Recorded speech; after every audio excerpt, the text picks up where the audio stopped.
Егер 19 жастағы өзіңізбен сөйлесе алсаңыз, не айтар едіңіз? Өздеріңізге вложение жасау, жан-жақты вложение жасау. Осылай адамдар жинағасын Modern Teaching Академияға пайдасы тиді ме? Авторский кино сияқты өзің түсіре бересің. Жастарға бір-екі сөзбен соңғы бір өсиетіңізді айта кетсеңіз. Абайдың бір сөзі бар. Атаңның баласы болма, адамның баласы бол. Ол жерде сіз әйелдің рөлін сомдадыңыз ба? Комедия болып кетті ғой деп.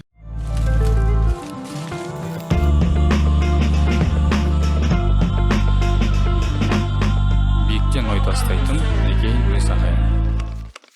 Қайырлы күн құрметті достар, сіздермен бірге Ағайын подкаст, бізде кезекті шығарылым. Бізде бүгін қонақта Шыңғыс Даданбаев ағамыз. Қош келдіңіз. Қош келдіңіз аға. Қош көрдік жігіттер. Қалыңыз қалай? Шүкір, аман есен.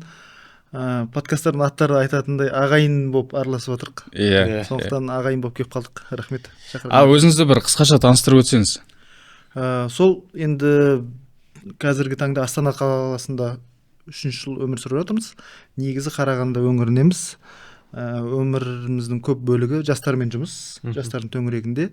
Білім саласы бар. Соңғы кездері креатив саласына кіріп жатырмыз. Қарағанды қаласында өздерің сияқты жастармен продакшн ашқанбыз. Тоже осындай подкастный студия аштық. Қарағандыда кішкене креативный индустрияны дамытайық деген ойымыз бар еді. Қазіргі таңда Астанада да бар. Жақсы осындай видео дизайнмен айналысып жүрген. Сол қысқаша андай үлкен атап ататындай бір блогерлық немесе бір кино түсіретіндей бір ондай не жоқ. Қолдан келгенше жастармен бірігіп жұмыс жасауға тырысып жатырмыз. Жаңағы айтып жатқаныңыз бейне продакшн, иә? Қазір бейне продакшн деген бізде продакшн бар негізі.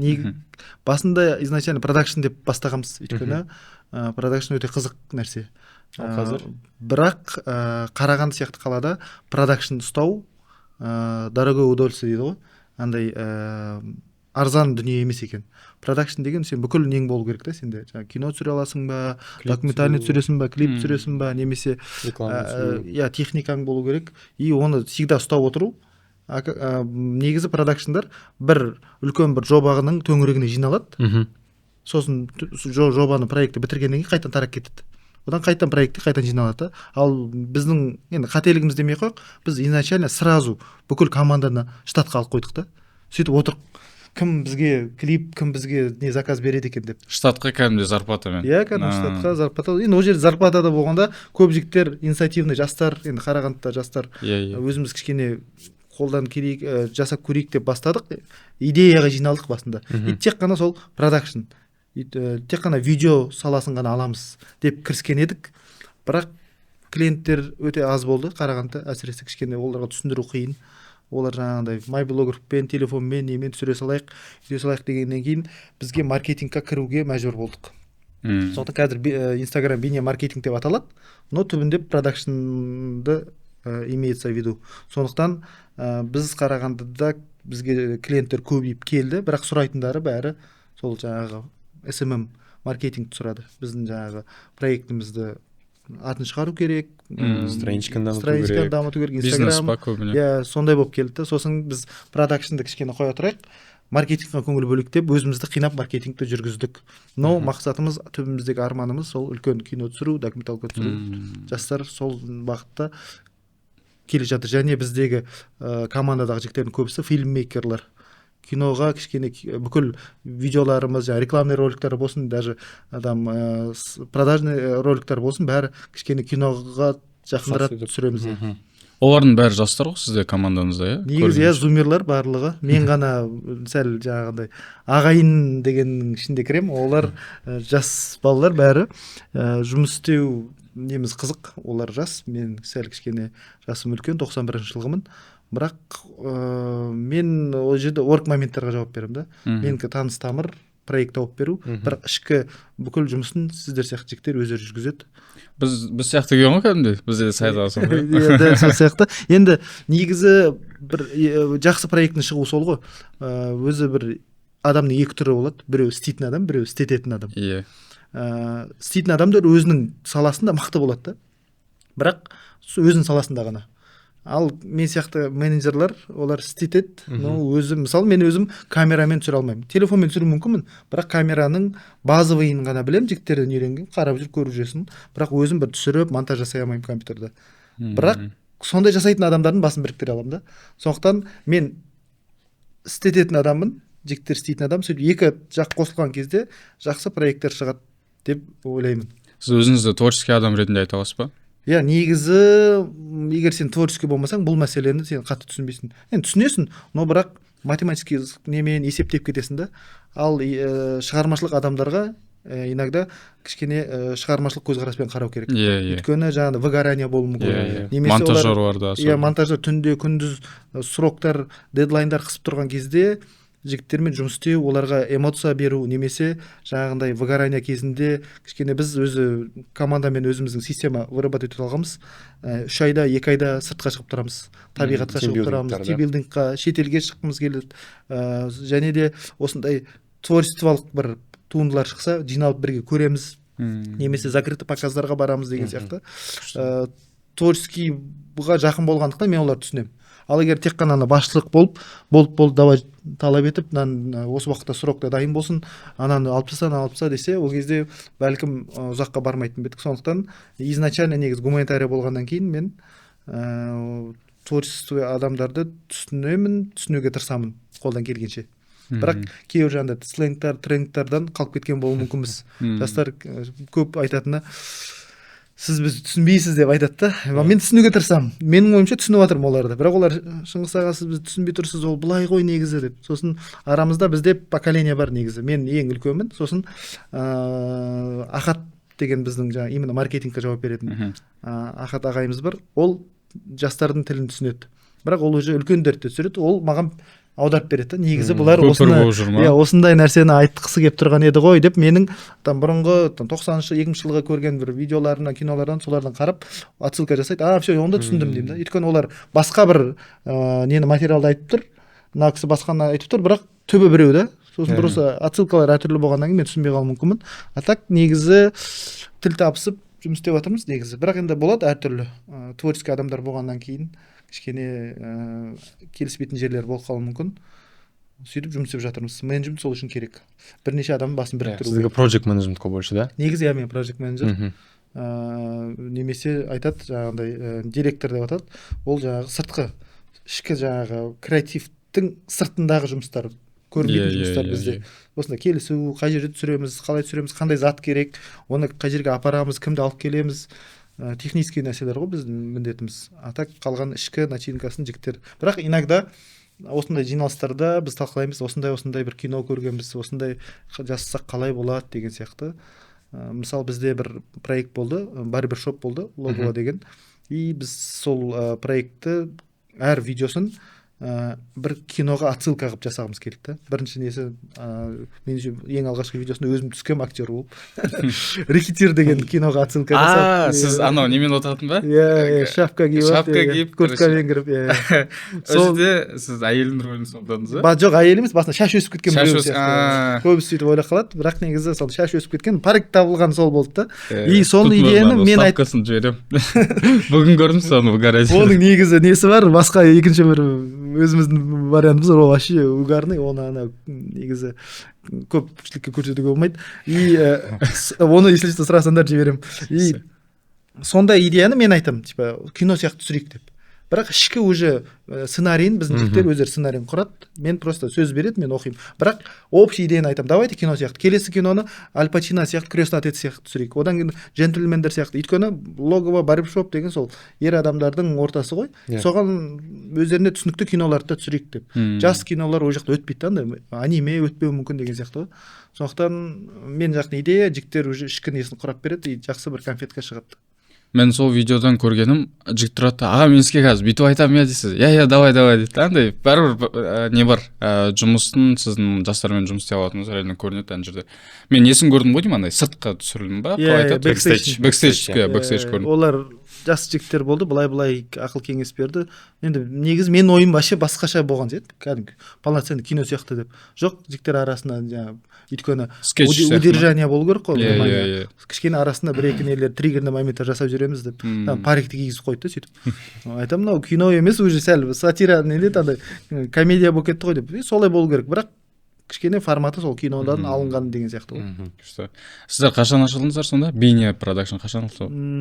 Бізде негізі мына бейне продакшнды өзіміз бүйтіп қалап ашқан жоқпыз негізі, ол бір мұқтаждықтан туған нәрсе болды. Қарағанды қаласында бізде социальный әлеуметтік жоба болған, Modern Teach Academy деген мұғалім жобасы. Сол мұғалім жобасы енді халыққа түсіндіру керек болды да. Өйткені жақсы жоба, педагогикалық мамандықтағы мұғалімдерді қолдау, болашақ мұғалімдерге жол ашу, студенттерді қолдау деген. Бірақ оны кішкене узкий круг қана түсінді да. Оны қала деңгейінде басқа адамдарға да көрсету мақсатында қалай көрсетеміз деген кезде сол Instagram әлеуметтік желіні атта кете алмайсың, соны қолданайық дедік та. Бірақ оны қолдану үшін сол әлеуметтік желінің өзінің ережелеріне сай жасау керек болды да. Жаңағындай хайп жасау керек, немесе оны охваты көп болу керек, просмотры бар деген сияқты. Өйткені там 1000 подписчигі бар, өзіміздің сол студенттермен жиналған Инстаграмда оны айналдыра алмайсың да. Оны уже кішкене сыртқа шығару мақсатында іште болып жатқан жұмысты упаковка жасайық деп шештік. И міндетті түрде ол жерде там бұрын бізде бір майблогер, студент, сен майблогерсің, 50 мың теңге, там сен соған түсіресің, өзің білесің не істеп жатыр. Әйтеуір Инстаграм істеп тұр ма, істеп тұр деп қоя салатынбыз. Бірақ біз оған бөлек подходпен келдік та.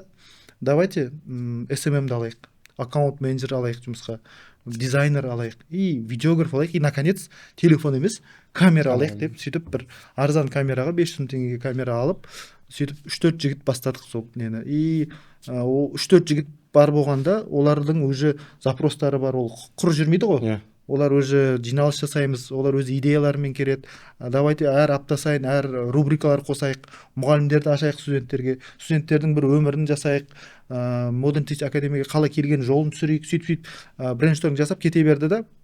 И соларды качественно түсіре бердік. И Инстаграмға лақтыра бастаған кезде жақсы просмотрлар, астында комментарийлар күшті кете бастады. И сөйтіп команда сонымен жұмыс жасап үйреніп қалдық бір-бірімізбен. И ол бірақ социальный проект. Ол жерде бізде KPI болмады да. Там лид әкелу, просмотр көбейту, немесе жаңағындай ол бір осынша рилс салыну керек деген болған жоқ. Енді рилс салыну керек деген болды, аптасына салғымыз келіп отырды. Бірақ андай ол ақшаға бірдеңе ұласпайтын еді. Өйткені социальный проект болғаннан кейін соның просто мән мағынасын ғана жеткізу болды. И бізден ешкім там что-то анау аз, анау көп, неге деген ешкім қысқан жоқ. Сондықтан чисто жігіттер творчествомен жұмыс істеді. И ол проект жігіттерге как бір дайындық алаңы болды да. Ешкім мына өйткені біз қалай коммерцияға өттік, сразу бір видео, 2 видео, 3 видеодан кейін сұрайды, атпай жатыр, неге ақша түспей жатыр, неге кассада уже ақша аз, может быть қысқартамыз, может быть басқаша деген сияқты сразу қозғалыстар басып кетеді. Ал социальный проектте рахат, сен өзіңнің виденияңды авторский проект сияқты ғой, авторский кино сияқты өзің түсіре бересің, халық не айтып жатқанын қатты маңызды емес, самое главное сол кішігірім комьюнитиға ұнап жатса болды да. Біз сөйтіп кішкене тренировка жасап алдық. Сонда сұрақ, осылай адамдар жинағасын Modern Teaching Academy'ға пайдасы тиді ма? То есть қарағанның ішінде узнаваемость көбейді ма? Негізі сол студенттер болды, 100-ден асты студент Modern Teaching Academy'ның студенттері. И сол Instagram бұрын вообще қатты енді андай мертвый болған еді. Сырой болған. WhatsApp-пен немен переписка болатын. Қалай біз Инстаграмды жандандырып тірілте бастадық. Инстаграм студенттермен жаңағы академияның арасындағы байланыс, фидбек Инстаграмнан келе бастады. Сол жаққа ойларын айта бастады, лайк баса бастады, қызыға бастады. Сол Инстаграмның өзінің фотосын, видеосын көріп қалса, соны бөлісіп, уже Инстаграм бір площадкаға айналды да. И пайдасы сол жағынан болды. И екіншіден Инстаграмның охваты арта бастады. Қаладағы тұрғындарға көріне бастады. Басқалар уже басқа жаққа барып бүйтіп сөйлесіп танысып отқан кезде осындай проект бар еді деген ол сөзбен презентациямен түсіндіре алмайсың ғой, уақыт аз. Инстаграмды көрсетіп қаласың, Инстаграмды көрген бетте сразу түсініп алады. Өйткені ана жерде бәрі түсінікті, видеолар тұр, кәдімгі визитка сияқты, мақсаты, мәні түсірілген, документалканың үзіндісі тұр, студенттердің нелері тұр. И ішінен қарап бір-екі рилста ақтарса, уже біздің проектті түсініп алатын. Сондықтан қазіргі таңда осындай социальный проекттерге әлеуметтік желіні аттап өтіп керек, менсінбеу керек емес, міндетті түрде әлеуметтік желідегі Инстаграмдарды қолдану керек. И сол арқылы сен упаковка жасайсың, сол арқылы сені сырттағылар таниды. Бұл біздің қазіргі замандағы резюмеміз ғой. Дұрыс айтасыз. Немесе сайт деуге. Бұрын сайтты бересің, сайтқа қарап түсініп алатын, ішінде информация көп еді. Қазір бізде текстовый емес қой, қазір бізде визуальный видеомен болғаннан кейін сайттар қазір қатты қызық емес. Үлкен компаниялардың арасында керек шығар, бірақ қазір сен жеке бір адамға бірдеңе көрсеткің келсе, жаңа өзің айтқандай резюме Инстаграмды көресің, и сразу таниды. Жеке адам солай. Бірақ проектті де солай таныстыруға болады Инстаграм арқылы. Сөйтіп жаңағы айтқымыз келгені, жаңағы Modern Text Academy сияқты мұғалім жобасы 14 проект болған Қазақстан бойынша. Соның ішіндегі топ 3 Инстаграмға кірді. Даже мұғалім жобасы деп жазған кезде Инстаграмға бірінші Қарағандыға шығады. Негізі на самом деле Алматы бар, ол жақта Астанада, басқа батыста да болды сондай мұғалім жобалар. И олар шығу керек қой негізі. Бірақ жүз-ақ студенті бар Қарағандыдағы бірінші шығады. Өйткені алгоритм Инстаграм сондай. Кім көп пост салады, кімдікі охват жасап жатыр. Біз сол кезде, именно сол моментта Инстаграмның хайповый кезінде Инстаграмның бүкіл алгоритм маркетинг сияқты аккаунтта не жасау керек бәрін дұрыс профессионал сияқты жасадық. Соның арқасында Инстаграмымыз кішкене шулатып алдық. Инстаграмнан бөлек студент саны көбейді ма? Немесе заявкалар? Заявка енді ол әртүрлі себептердің көбейген болуы мүмкін. Тек қана Инстаграмнан, маркетингтан деп айта алмаймыз. Просто сол Инстаграмды көп тарата бастады.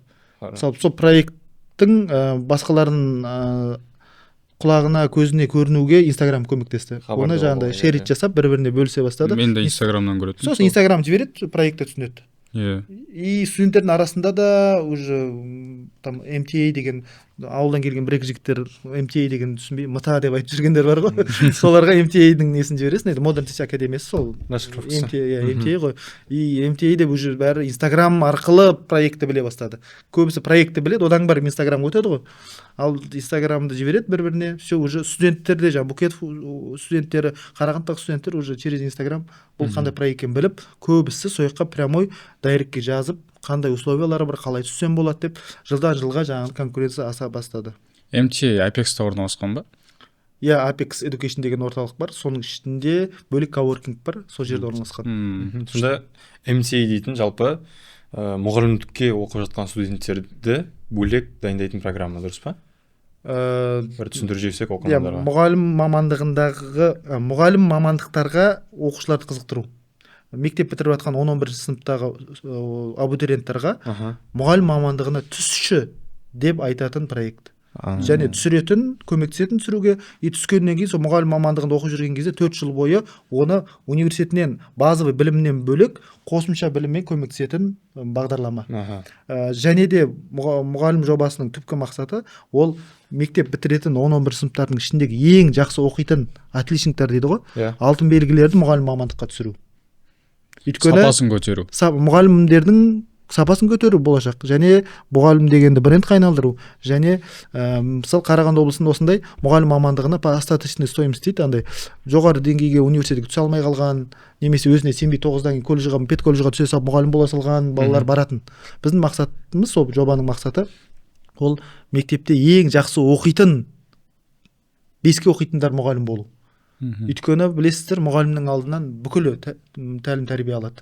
Президент те мұғалімнің алдында отырады, сварщик те, Нобель сыйлығының иесі де, үлкен ғалым, ғарышкер де мұғалімнен тәлім тәрбие алады, білім алады. Сондықтан мұғалім любой деңгейде балаға білім бере алатындай болу керек. Значит, ең ақылды адам кім болу керек? Мұғалім. Ең мықты адам кім болу керек? Мұғалім болу керек. Өйткені ол жан-жақта әртүрлі, классында 30 бала болса, 30 балаға 30 деңгейде сабақ бере алатын мұғалім болу керек. Ал егер ол өзін мектептегі білімін әзер бітірген адам бар, мұғалім болса, ол қанша адамға ертең әсер ете алады. Мұғалім бренд болу керек дедіңіз, бірақ шынымен де солай ғой, бұрында мысалы қалай адам сабақты жаман бітірді, тұрады да айтады, мұғалім бола салам дейтіндей болды бұрында. Ал қазір олай емес қой. Қазір керісінше мұғалім шынымен де брендқа мұғалім болу өте керемет. Енді ол бәлкім біздің ортада, сіздің қоршаған ортаңызда солай болуға мүмкін, бірақ жалпыдай енді сол жолға келе жатыр. Өйткені ең алғашқы оған біз болып және үкіметте болып оған қолдау көрсетті. Өйткені статус педагога деген не шықты. Үкімет бастап мұғалімнің статусын бекітіп берді. Одан бөлек мұғалімдік мамандыққа түскен студенттерге стипендиясын жоғарылатып берді. Мұғалім және медицина мамандығына кім түседі, олардікі стандартный стипендия болмайды, жоғары. Көрдіңіз, үкіметте де шаг жасап жатыр. Және кәсіпкерлер, немесе осы білім ортасындағы жүрген комьюнити, оларда да осы мұғалімдікті көтеруге атсалысып жатыр. Қазір мен айта алмаймын, бүкіл Қазақстан бойынша мұғалімдік деген бір жақсы топовый, жоғары дереже жетті деп бір енді келе жатыр. Мысалы, жақында ғана осында білім 3-4 жыл бұрын ба, 5 жыл бұрын ба КВН-де айтады ғой, бір жас балалар шығады да, там мұғалім сен зарплатаңды айтып бір күлдіріп жіберші деп әлі сондай нелер әлі мұғалімге байланысты бір кейбір нелер бар, ассоциациялар. Бірақ енді дамып келе жатыр мұғалімдер.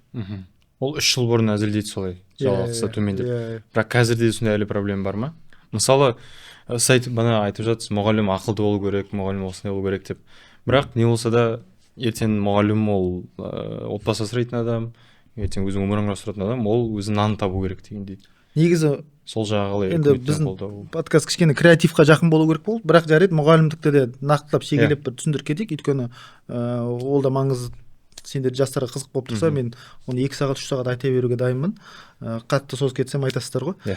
Мұғалім деген ол өте керемет лайфхак мамандық қой, білесіздер ма? Лайфхак? Мұғалімдік мамандық таңдаған адам өлмейді. Мен мысалы қайттан дүниеге келетін болсам, маған мамандық таңда десе, мен 2 мамандық таңдайтын едім да. Біріншісі әрине мұғалім, екіншісі повар десеш. Повар болсаң әрқашан қарның тойып жүреді десеш. Қалжың, бірақ мұғалім мамандығын таңдайтын едім. Өйткені ол логикамен ойланып қарасаң, мектеп любой қалада, любой ауылда бар Қазақстанда. Сосын мектепке всегда орын тапшы. Мұғалім жетіспейді. Қарағанды облысында 1050 мұғалім жетіспейді. Жылда сентябрьда 1401-ден мен кезінде 2023 жылы 1400 мұғалім жетіспей. Бір мұғалім 2 сабақты беріп, немесе оның орнына совместитель болып, 2 мектепте, 3 мектепте жүріп, сөйтіп білім несін алып кете алмай жүрген мұғалімдер болған. Сондықтан мұғалім деген мамандық таңдасаң, сен ауылда да жұмыс бар, үлкен қалада да жұмыс бар. Жарайды, мектепке жұмыс жоқ десе, орталықтар бар. Жарайды, орталықта жұмыс жоқ десе, садик бар, колледж бар. Сәл оқып шықсаң, университетке сабақ беруге болады. Тем более ер адам болсаң, сен аяқ қолыңмен жұлып алады да, сен мұғалімдікке орын, жұмыс табылады. Бір, екіншісі, жақсы мұғалім болсаң таласады. Сондықтан қазіргі таңда үшінші тағы да бір несі, өздерің айтып отқанда, мұғалімнің жалақысы көтеріп келе жатыр. И төртінші тағы бір кішігірім тағы бір плюсы, сен жалақың тұрақты. Сен кризиске қарамайсың. Пандемия болса да, үйіңде жатсаң да онлайн өтірік сабақ бересің, ақшаң түсіп тұрады. Ол өйткені салыққа байланғаннан кейін, казынадан берілетін болғаннан кейін, ол ақша саған міндетті түрде түсіп тұрады. Экономикаға бір кәсібің жүрмей қалды, неге байланысты емес. Мұғалімнің ол уже бекітілген не саған түсіп тұрады. Сабақ жақсы берсең, жаман берсең де, ол бір жаман жағы шығар. Сондықтан мұғалімдікті таңдасаңыздар, қаражат жағынан да, тұрақтылық жағынан да өкінбейсіздер. Және де мұғалімдік деген керемет нәрсе ғой. Алдыңа, мысалы, бір балаға тәрбие беру деген сөз, ол бір ештеңе жазылмаған блокнот келді да, и сен өзің білесің соның ішіне не жазғың келеді. Сурет саласың ба, или қара сөз жазасың ба, өлең жазасың ба, или шимайлап тастайсың ба, и сондай адамдарға білім беру мүмкіндігі беріп тұр. Сосын соңғы айта кетерлігі, бір мұғалім мамандығында жүрген студент мұғалім мамандығын таңдады, сөйтіп университетті бітіріп, өмір бақи білім саласында, мұғалімдік саласында жұмыс істесе, ол примерно 35-40 жылда. Сол 40 жылдың ішінде пенсиясына дейін сол мұғалімдікті үйретсе, сол кісі алдынан 8 мың, 9 мың, 10 мың оқушы өтеді екен да бір мұғалімнің алдынан.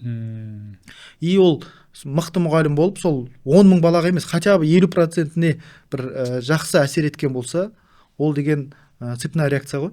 Ол деген қоғамға қанша адамдарды тәрбиелеп отыр. Бағана басында айттық қой, мұғалімнің алдынан бәрі өтіп жатыр да. Сондықтан ол мұғалімдік дегенде күні-түні жырлай беруге болады. Просто жаңа біз қайдан өткеттік бұған, сол мұғалімдік сияқты мамандықты креативканы қоссаң, мысалы, кім болды ғой, Олан деген жігіт, химия, ол жаңа өлең айтып көрсетеді өзінің сабағын. Қазіргі таңда жастарды бір 45 минут тақтаға қаратып қою мүмкін емес. Қазіргі поколение ол басқаша. Олар тез жалығады. Өйткені олар YouTube көріп өскен балалар, Reels көріп өскен балалар, сен оны қызықтыруың керексің. Сен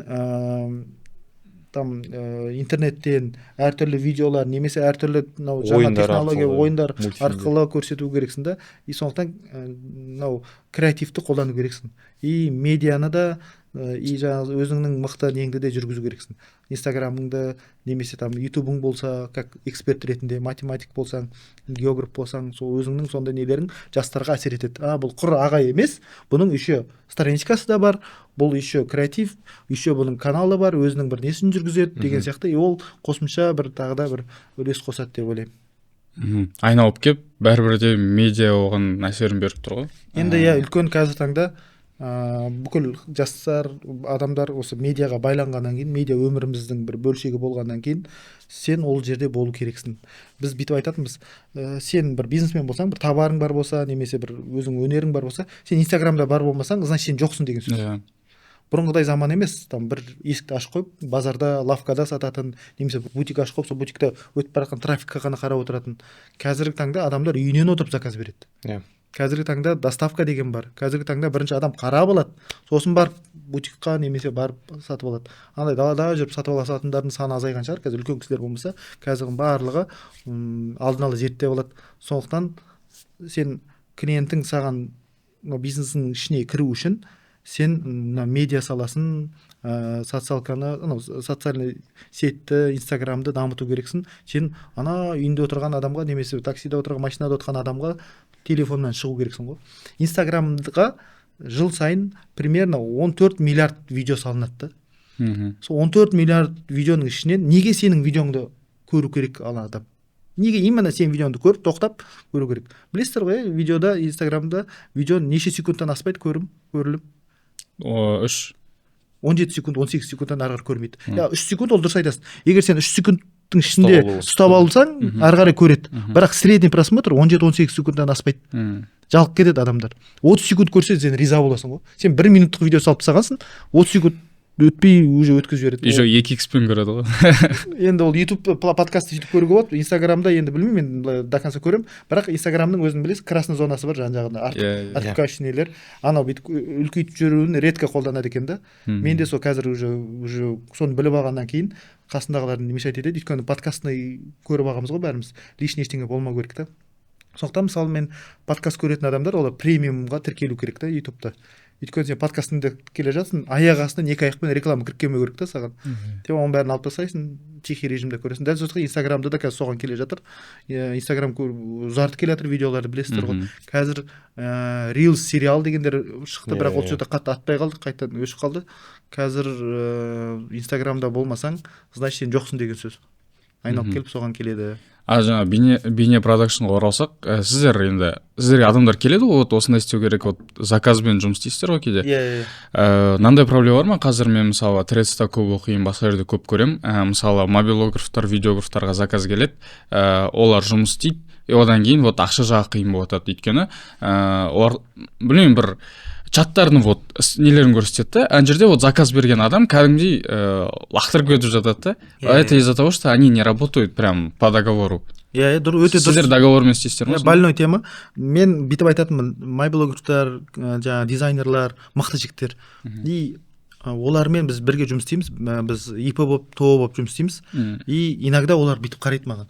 Осы біз ғой видеоны түсіріп жатқан, біз дизайн жасап жатырық, монтаж жасап жатырық. Бірақ неге біз Шыңғыс ағаймен бөлісуіміз керек деп ойлайды да. Сосын мен айтамын, жақсы, егер сіздер компания болып жұмыс істегің келмесе, онда жеке творчествомен барыңдар. Сен майблогер болып қазір бар, бір жеке видеограф болып бар.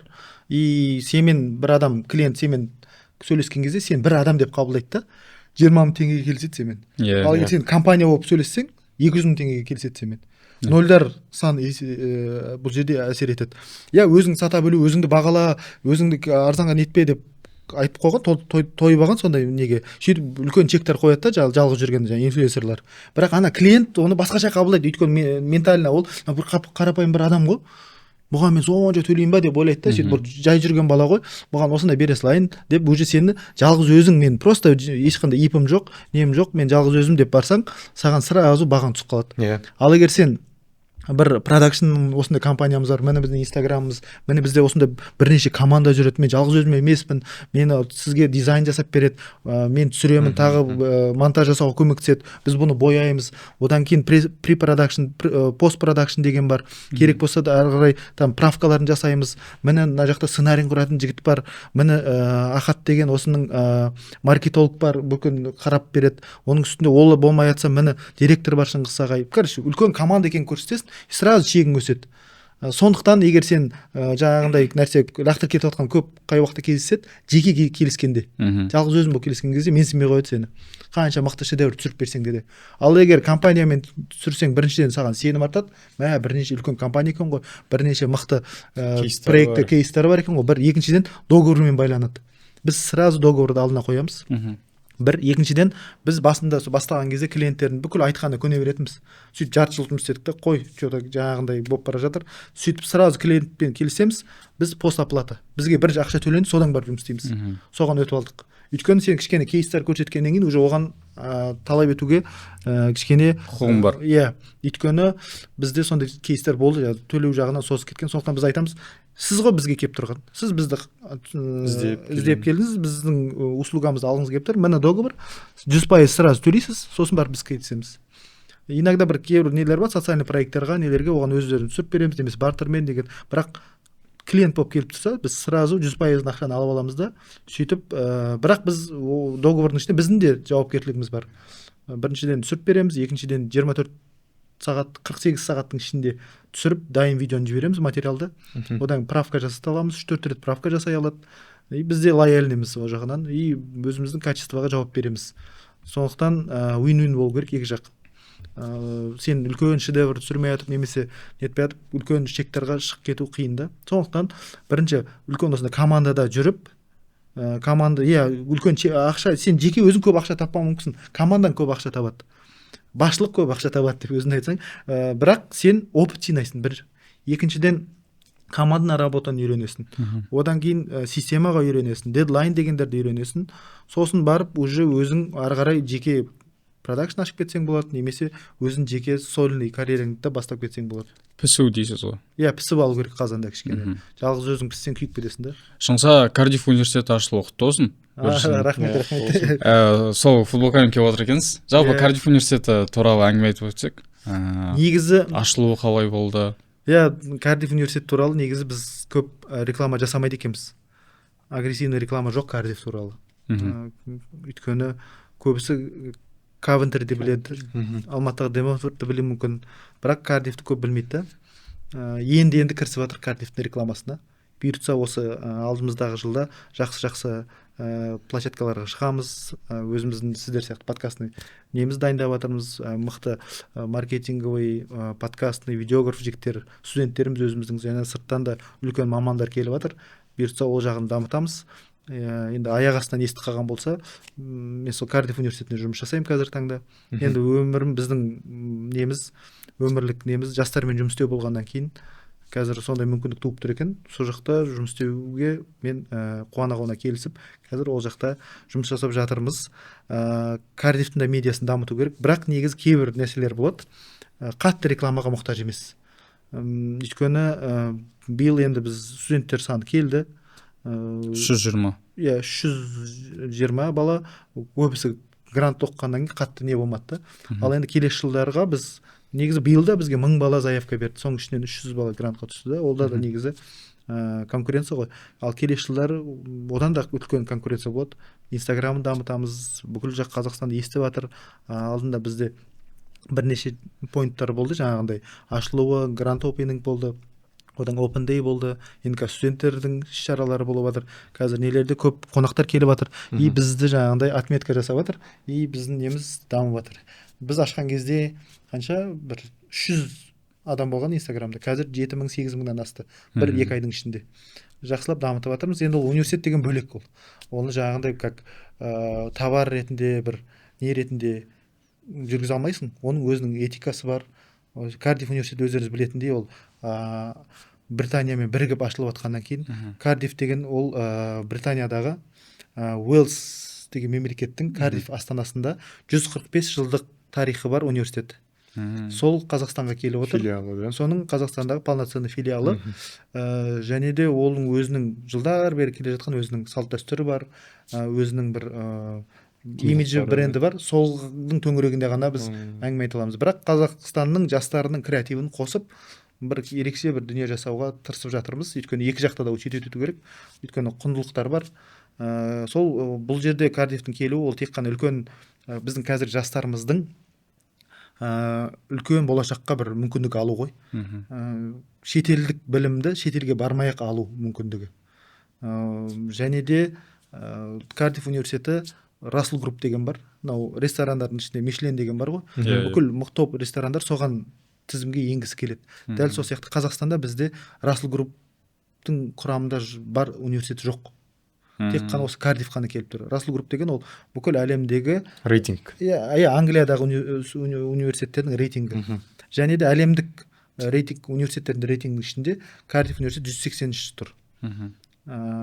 Назарбаев университет 500-ке енді кірді. Осы бір-екі апта бұрын жаңалық шықты. Оған дейін вообще Қазақстанда ешқандай университет топ 500-ге де кірмеген да. Ал Кардиф университет 200-лікте бар. Сондықтан бұл өте мықты университет, өте біліммен келіп отыр. Білімін тек қана ағылшындардың қолында. Кардифтің мұғалімдері білім беріп отыр. Ал Қазақстан біз сияқты мамандар ол мынау орг моменттерге жауап береміз біз. Сол маркетинг біздің қолымызда, IT, там юрист жағынан, жаңағы ғимаратты қамтамасыз ету жағынан, безопасность деген сияқты бізден бірақ толық 100% білім сол Англиядан келген мұғалімдердің біліммен келіп жатыр. Енді ол туралы басқа площадкада айтқанымыз дұрыс шығар, просто шет жағасын айта кетейік.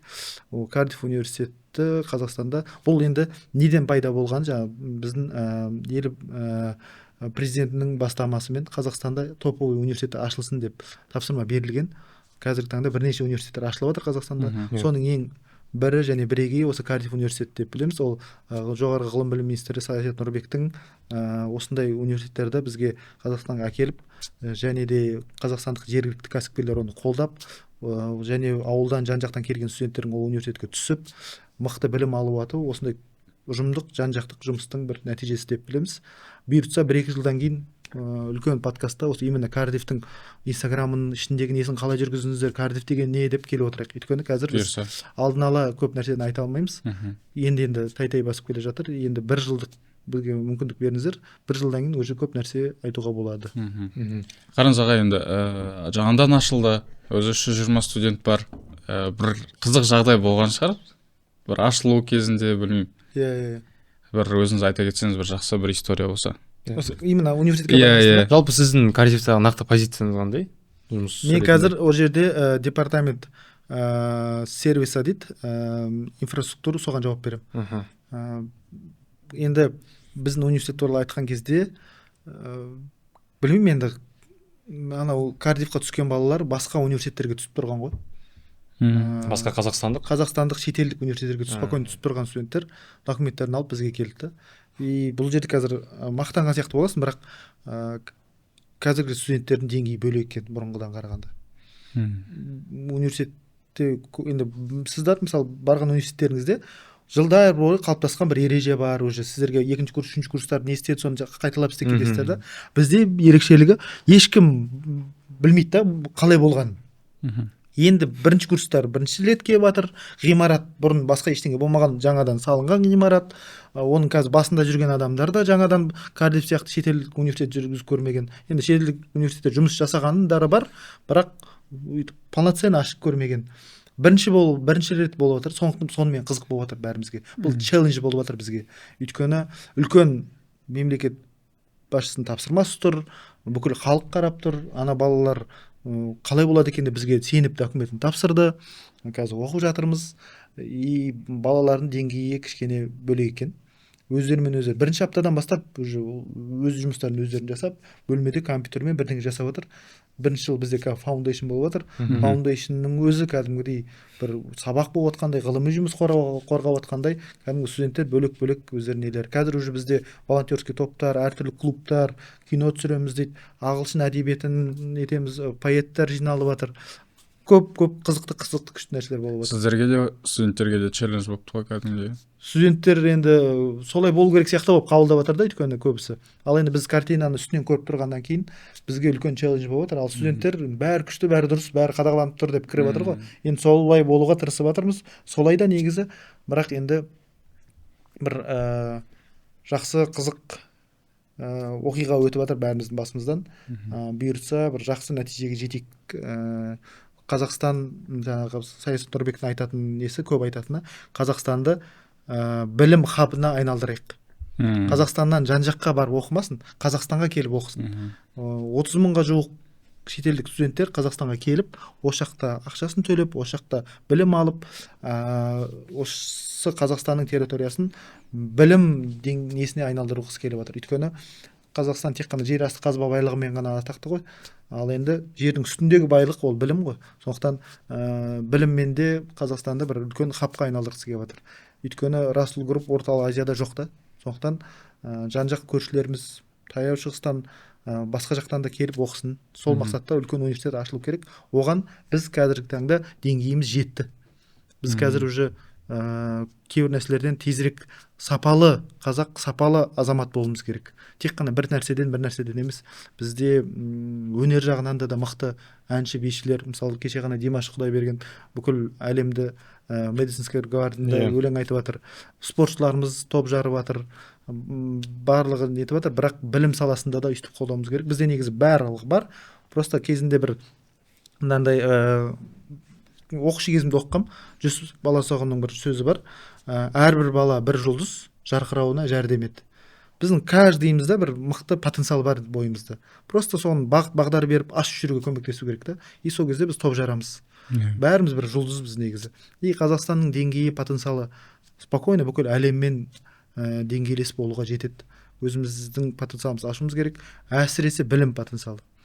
Білім жағынан дамытсақ, әлемнің терезесі тең мемлекеттермен әңгіме айтып спокойно отырамыз. Сондықтан осындай университет ашылып жатыр, қуаныштымыз. Сондай үлкен тарихи іс-шараның қасында, басы-қасында жүргенім өте қуанамын.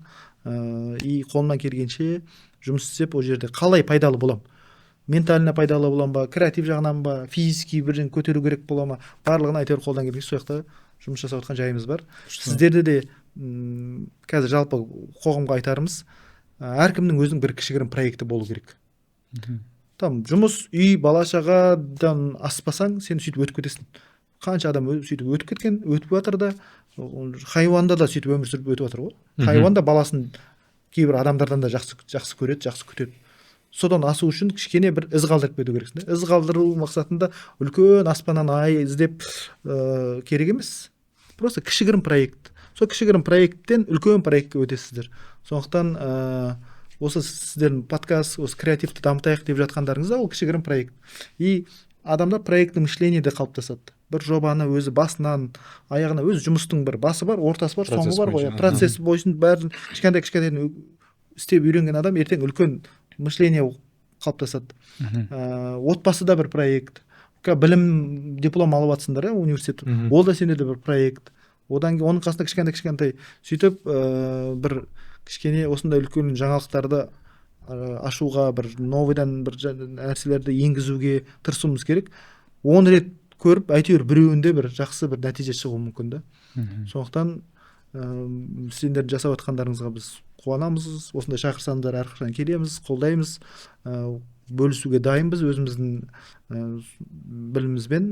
Білім қатты жоқ шығар, бірақ опытпен бөлісуге дайынбыз. И сіздер сияқты жастардың көзінен от көрген кезде, бірінің іс-әрекет жасап жатқан кезде қуанасың. Және де қателесуден қорықпаңыздар. Мен көп проекттер неудачный болып қалған кездер бар. Қазіргі кейбір проекттерді болашақта неудачный болып қалуы мүмкін да. Сондықтан просто көресің, жасайсың, болмай қалса екіншісіне көшесің. Бір іс тоқтадың ба, одан сразу екіншісіне көшіп кету керек та. Немесе бір істің басында жүріп, түбін қаза беріп, соның түбіне жету керек. Әйтеуір самое главное тоқтамай процесте болу керек қой. Кардиф бойынша тағы бір сұрақ.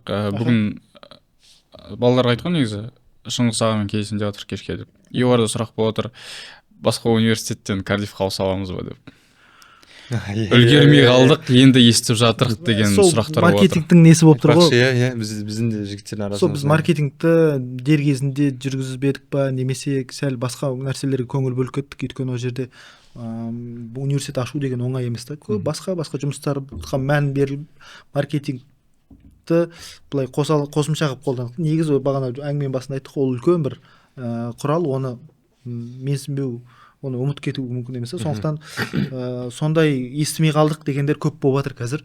Оларға бұйыртса енді биыл все поздно, биыл өздерінің несін оқысын. Кім біледі, келесі жылы әртүрлі нелер енді қалыптасып жатыр. Келесі жылы бізде магистратура пайда болады, MBA да келеді, мамандықтар да қосылады. Сондықтан келесі жылы ол нәрселерге жауап болады. Және де мен ондай сұрақтарға жауап беретін компьютерде емеспін. Бізде өзіміздің телефонымыз бар. Бізде звондасаңыздар, админшнда отырған мамандар жауап береді, және академический блокқа жауап беретін мамандар ол жағынан түсіндіріп береді. Қорықпай, анадан мына сұрамай, звондау керек қой, нақты білу керек. Сөйтіп источниктен жауап есту керек та. жалпы Кардиф университеті, мен болған жоқпын университет программасына көрген келіңіздер жоқпын. Менде Кардиф университетінің бір студентімен байланыс болды. Сонымен судить етуге болады ғой негізі представитель ретінде. Ойын бірге жұмыс істедік, өте конкурентоспособный, инициативный, дым ұялмайды. Сол үшін Кардиф университет жақсы айта аламын, себебі бір представитель ретінде маған келіп. Біз жазда Кардиф университетіне бар влог түсіргіміз келген. Соны неге істемедік? Жазда бізде жаңағыдай көп моменттер болды. Ұйымдастырушылық моменттермен кішкене қиын болған шығар. Қазір келіңіздер, қазір студенттер бар, атмосфера бар. Қазір бізде жаңадан ғимарат болғаннан кейін біз креативқа ашықпыз. Келіңіздер, любой уақытта есігіміз ашық. Жастарға, тек қана Кардифтің студенттері ғана емес, жалпы Қазақстанның жастарына ашылған проекттер болғаннан кейін есігіміз ашық. Коллаборация жасауға, сіздер сияқты осы креатив саласын меңгеріп жүрген жігіттер келіп, неге бір дүние шығармасқа? Ол кім? Есік ашық әрқашан. Жалпы енді сұрағым келіп тұр. Кардиф университеті бар, Modern Teaching Academy бар. Оған дейінгі де біз зерттедік, оған дейінгі де сізде басқа проекттер бар. Оның барлығы әлеуметтік жобалар. Енді осындай сұрақ негізі өзіңізде әлеуметтік жобаға деген әлеуметтік бір жобалармен айналысудың, жоқ, біріншіден құлшыныс қандай, бір өмірде бір сондай бір turning point болды ма? Қалай түсіндіңіз әлеуметтік жобамен айналысам дегеніңізді? Мен негізі қазір университеттің жұмыстарымен жүріп кішкене сәл технический нәрселермен ойланып кеттім, бірақ сіздер күшті сұрақ қойып қайтадан мені ностальгия жасап отырсыздар. Негізі әлеуметтік жобада жүрміз, көзіміз ашқалы. Ол енді білмеймін қайдан екенін, бірақ мен жаңа бізді көріп отқан жастар көретін шығар басынан. Айтарым, бүкіл салаға қатыса беру керек қой. Мен мектепте классқа келеді, биге кім қатысады? Мен қатысамын деп сразу қол көтеремін. Білем ба, білмеймін ба, денем келе ма, келмей ма? Волейболдан жарысқа бара жатыр, жоғары сыныптардан біреу керек, мен қатысамын. КВМ болайын деп жатыр, мен қатысамын. Дебат болады, кім қатысады? Мен қатысамын. Сөз өзі бір бүкіл нелерге қатыса бергенмін ғой.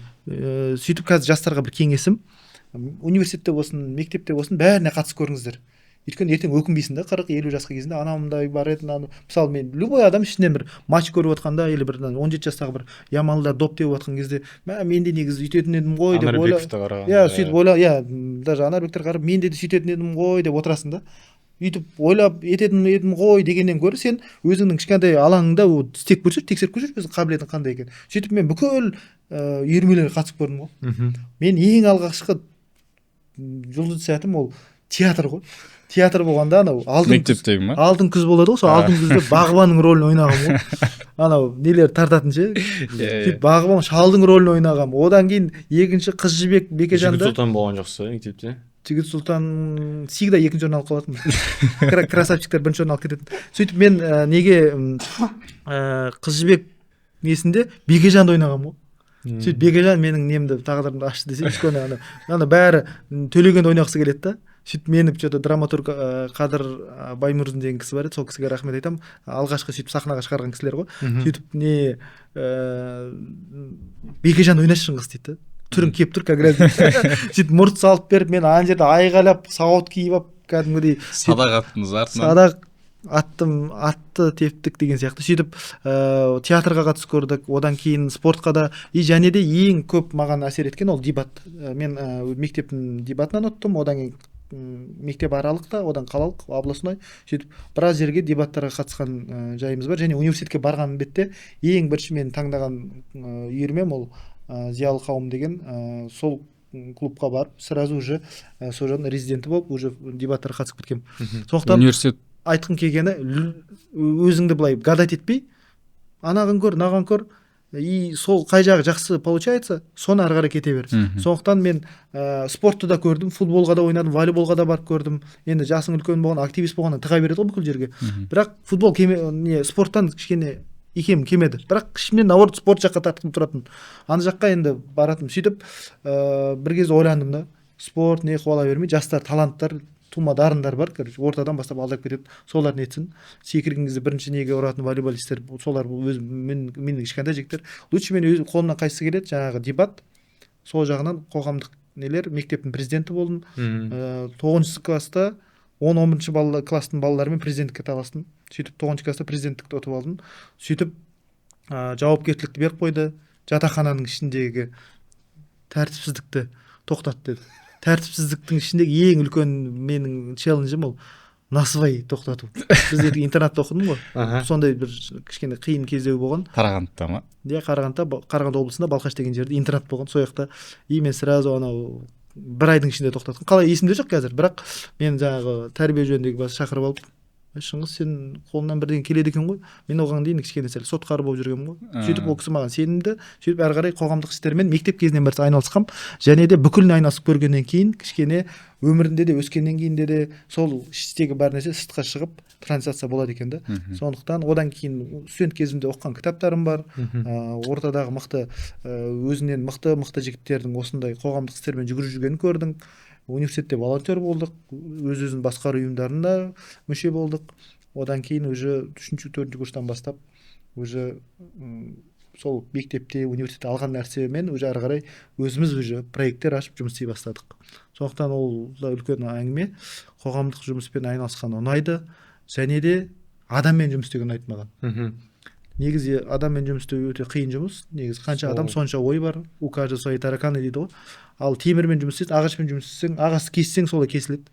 Темір бір жерге тастап кетсең, формула бойынша жатады. Формулаға сала саласың. Ал адамда ондай емес та. Сондықтан адаммен жұмыс істеу өте ұнайды, және бәрімізде негізі социум болғаннан кейін қоғаммен бірімізді араласуымыз керек. Бірімізді тануымыз керек.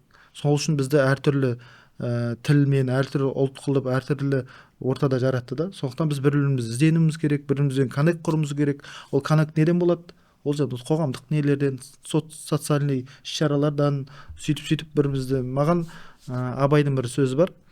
Атаңның баласы болма, адамның баласы бол. Мен мысалы тек қана бір локейшнға, бір неге байланып қалмай, бүкіл адамзатты ойлауға шақырам. Бүкіл адамзатқа қандай пайдам тигізем деп ойласаңыздар, құласаң нардан құла дейді. Түйе сұрау керексің да. Сол кезде бір хотя бы Қазақстанға немесе хотя бы өзіңнің универіңе бір пайдаң тиіп кетеді да. Әлемге пайдам тигізем деп ойла. Әйтеуір бір жарты жолда процесте боласың, во-первых, во-вторых, бір кішігірім бір пайдаңды тигізіп кетесің да. Сондықтан мақсатым сол, әрбір бала бір жұлдыз жарқырауына көмектессек болды. Екіншіден, максимально көп адамға пайдам тигізу. Нешінші жылда бастадыңыз? 3-4 курста бастадым дедіңіз ғой, әлеуметтік жобамен айналысып?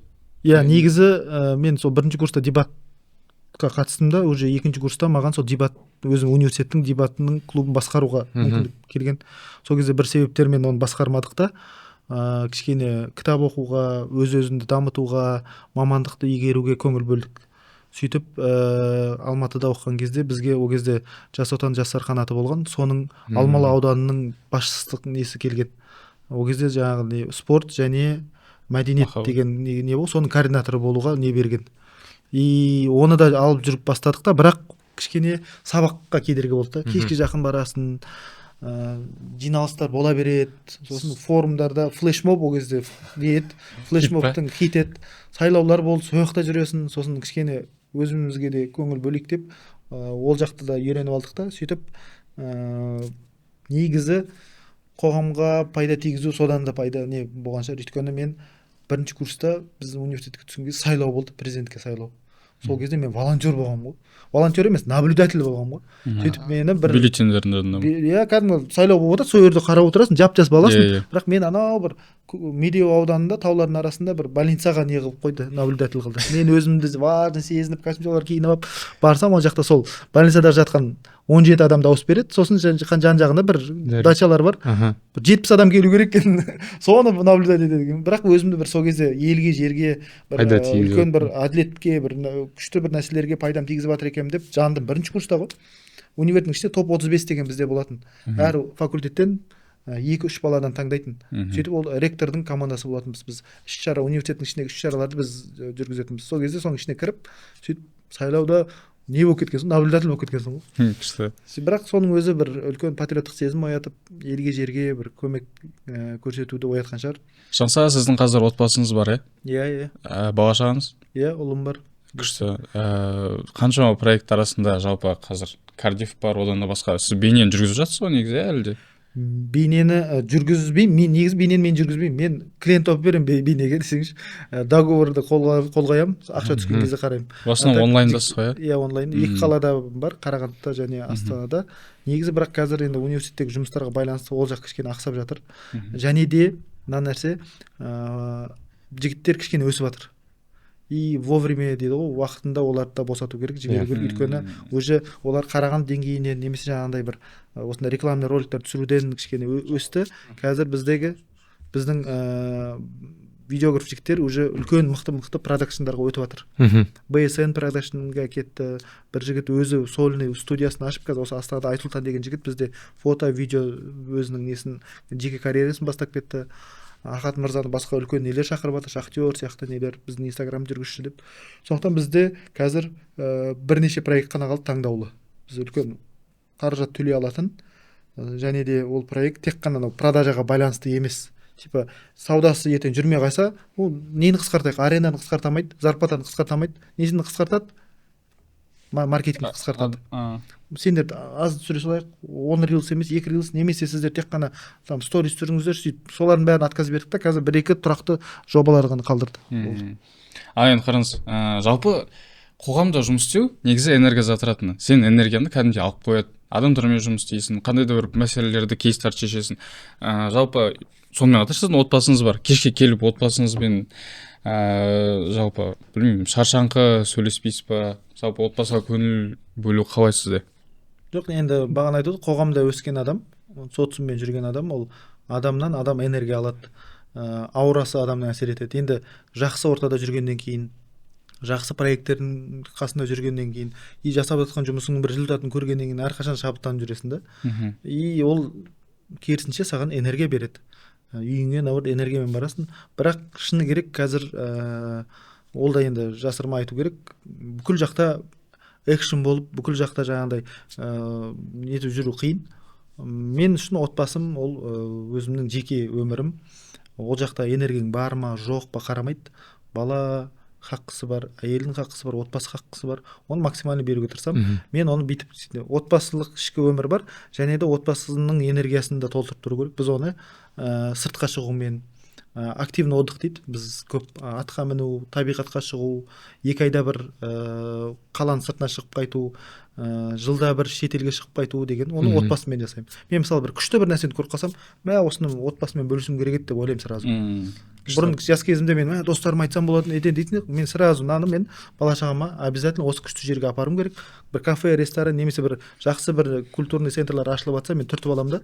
Болды, мен отбасымен осы крайса ең соңғы уақытта тез арада осы жаққа келуім керек деп өзіме гештальт қойып қоямын. Сөйтіп барғаннан кейін жабылады ол. Одан кейін қызық болса, уже 2-3 рет баруды әдет қылдырамыз.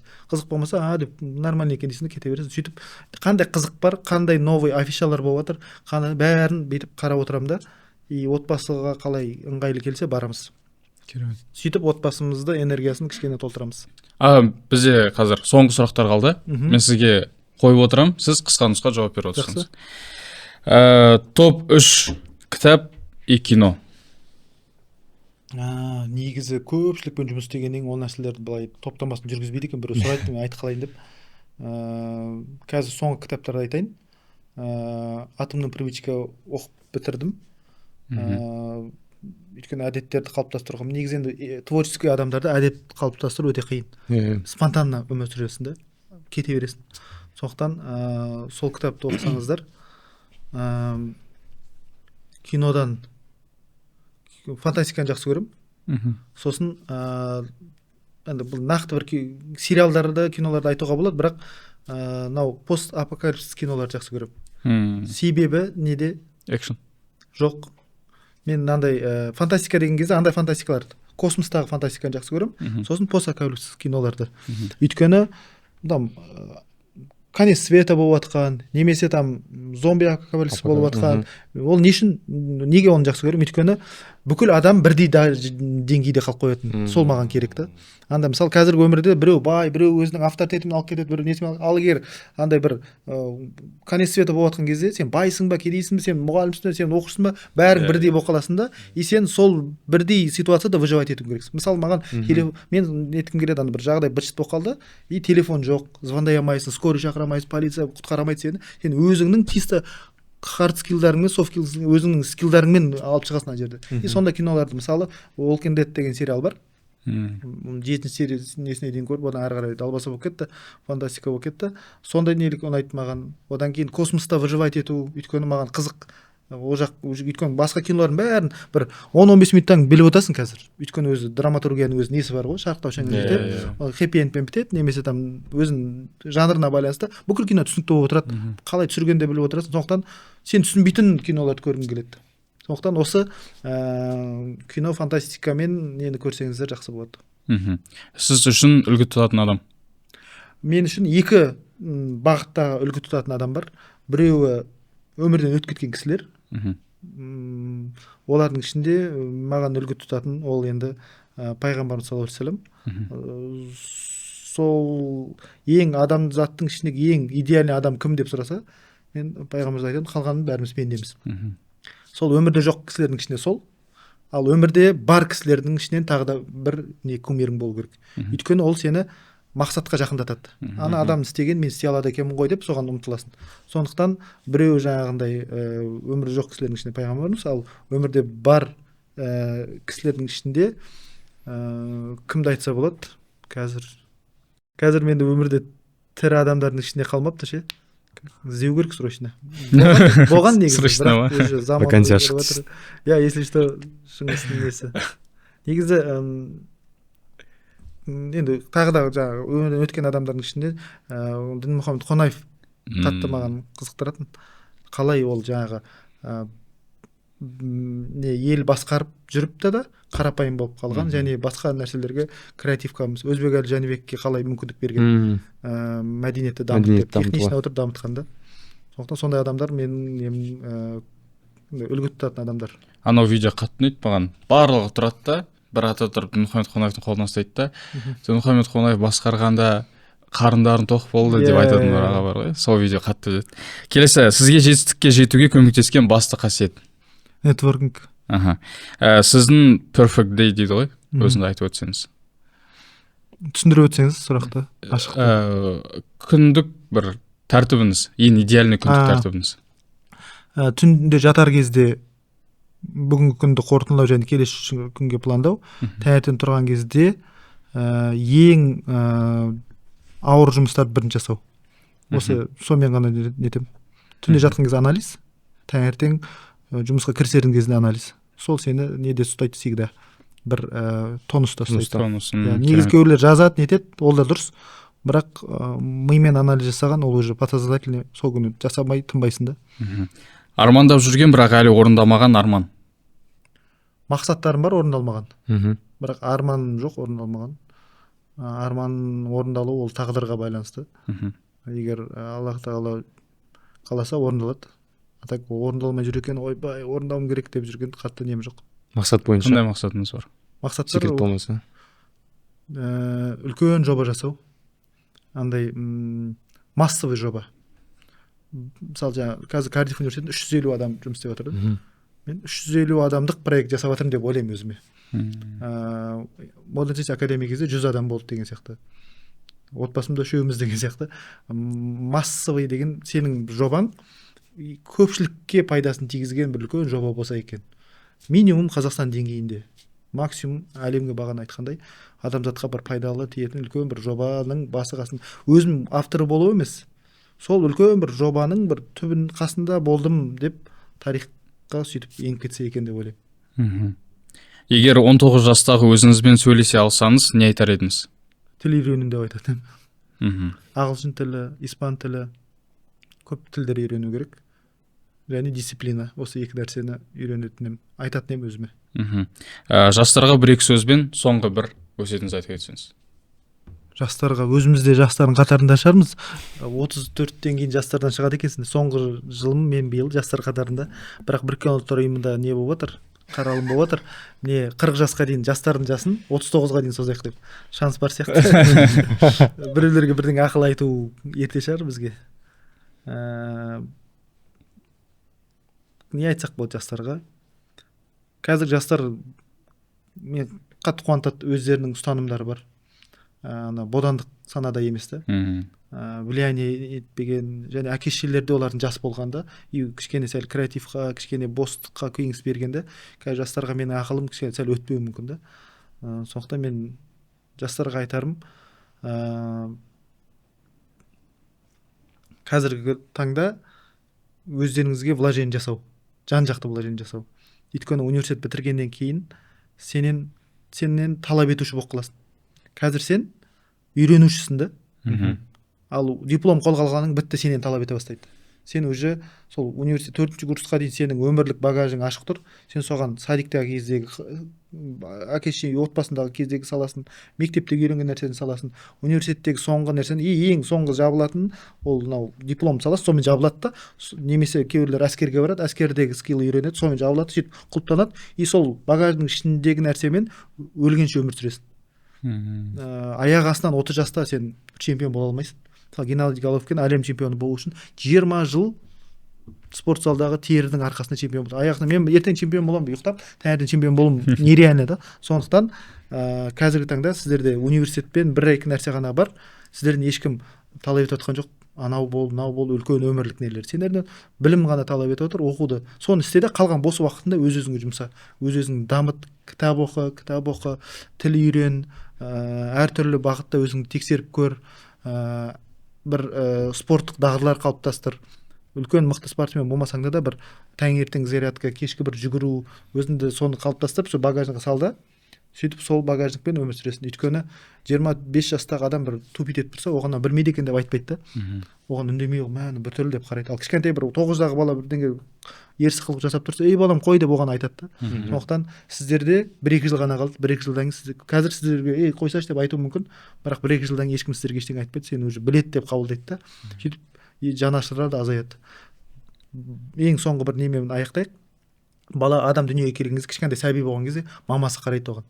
Сөйтіп сәл аяқ басып ақ қараны ажырата бастаған кезде нянькасы қарайды. Сөйтіп бір топырақ жеп нетіп отқан, бұл бала ақыл есі кірген кезде түзеледі деп айтады. Сөйтіп ақыл есі кіреді бір 5-6 жаста, сөйтіп тағы да бір бұзақылық жасап қойғанда бұл бала мектепке барғанда немесе садикқа барғанда түзеледі деп айтады. Сөйтіп садикта, мектепте бір бастауышта жүрген кезде тағы да бір ручканың басын жеп қойып бірдеңе істеп жатқан кезде, бұл бала бастауыш бітіріп орта сыныпқа барған кезде түзеледі.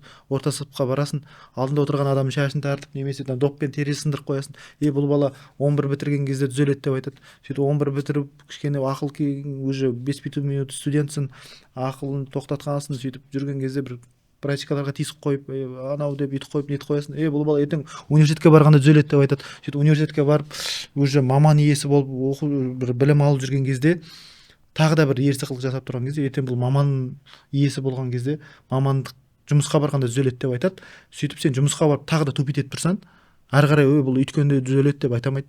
Бітті уже қабірде ғана түзелуі мүмкін ары қарай. Сондықтан оқу процесі университетпен бітеді. Үйрену процесі университет қалай бітеді. Сөйтіп сол кезде сен университеттің қасында сенде адвайзер, супервайзер жүреді. Кішкентай кезінде сынып жетекші тәрбиеші жүреді, садикта тәрбиеші жүрді, кішкентай кезінде әкешің жүрді. Бірақ қазір осы жастан ары қарай ешкім жүрмейді қастарында. Соны үйреніп алыңыздар. Бітті, ары қарай өздеріңмен өздерің. Осы уақытқа дейін үйренген нәрселеріңді қазір жетістікке жеткізе аласыңдар. Талды еккен кезде бұтақ майысып барса не істейді? Қасына қазық қағады да, түзеп жүреді. Ал егер бұтақ қылып өсіп, ешкім қарамай, ол майыс қисып өсіп, тал кезінде оны түзейтін болса, сынып кетеді. Сондықтан уақыттарың аз қалды. Қазір өздеріңізді сапалы тұлға қалдыруға тырысыңыздар. Сол кезде мықты жан-жақты әр салада мықты бір жетістікке жетесіздер. Сол енді ұзаққа созып жүргеніме кешірім сұраймын. Біз енді мұғалім болғаннан кейін, педагог болғаннан кейін сөйлей береміз. Жаңсаға алдағы проекттеріңізге сәттілік, бұйырса берекесін берсін. Кардифті да жақсы бір уровеньға, бейнеленді жақсы бір уровеньға шығарғыңыз келеді. Бұйырса Алла қалап берекесін берсін. Рахмет сіздерге шақырғандарыңызға. Қонақ болғаныңызға рахмет. Сау болыңыздар.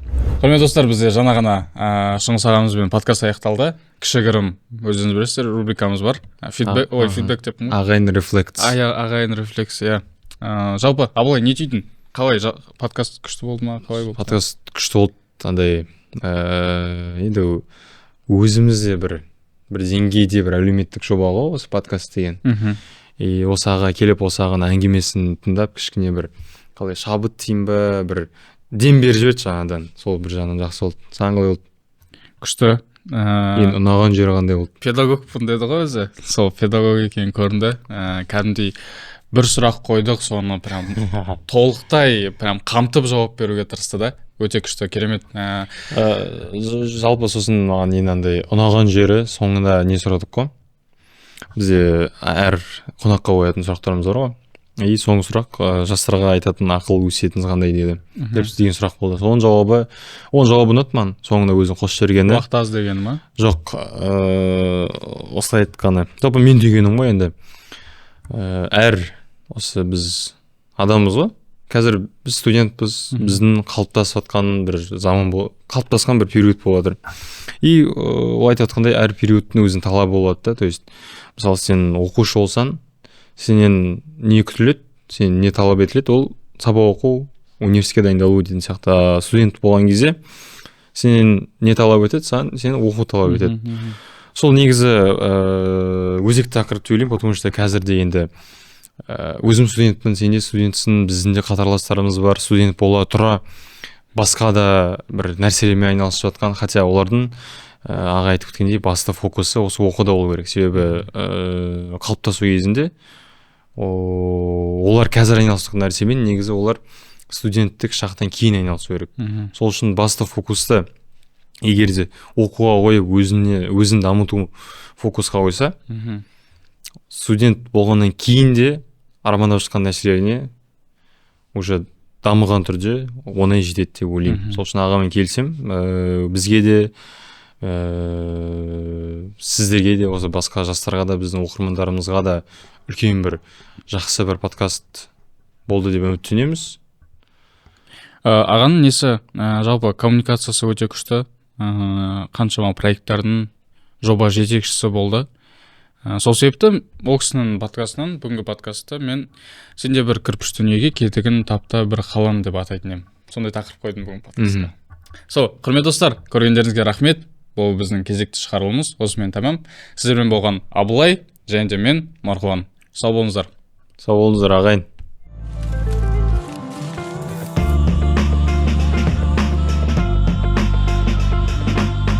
Биіктен ой тастайтын әкең өз ағайын.